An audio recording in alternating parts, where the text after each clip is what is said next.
Ngayon para maganda. Binigyang pugay ng Junior Chamber International Daraga Chapter ang traditional at modern heroes ngayong araw ng kagitingan. Ayon kay Janelle Magdaraong, President ng JCI Daraga, ilan sa mga maituturing na modern day heroes ay ang mga pulis, guro, sundalo, mga manggagawa, mangingisda at magsasaka. Kaya ngayong araw ng kagitingan, ilan ito sa mga binigyan nila ng pugay at pagkilala. Bukod sa modern day heroes, kinilala at binigyang pugay rin ng JCI ang mga bayaning Pilipino na nagbuwis ng kanilang buhay para sa kasarinlan ng ating bansa.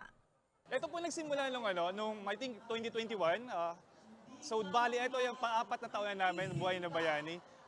Lagi kami nag-uumpisa sa mga eskwelahan, grade 4 to grade 6. Ang target namin para makakilala talaga ng mga bata, yung mga bayani.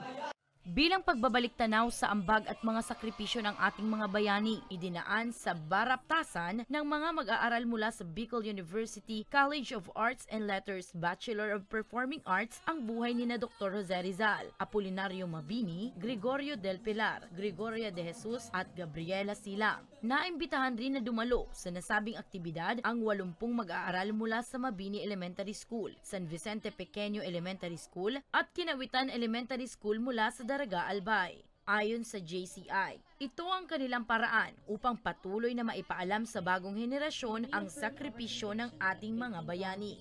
Itong project natin dito is para pagkilala natin, hindi lang sa mga dating bayani, para parangalan din yung mga buhay na bayani na kasalukuyang nabuhay pa or nagsisilbi para sa bayan.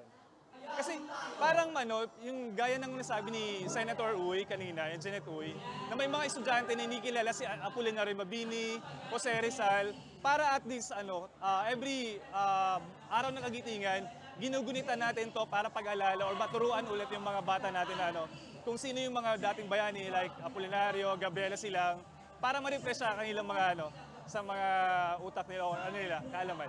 Bahagi ang aktibidad sa Buhay na Bayani program ng JCI Daraga na ika-4 na taon na ngayon. Para sa mga balitang Tatak Bicol, Danica Garcia.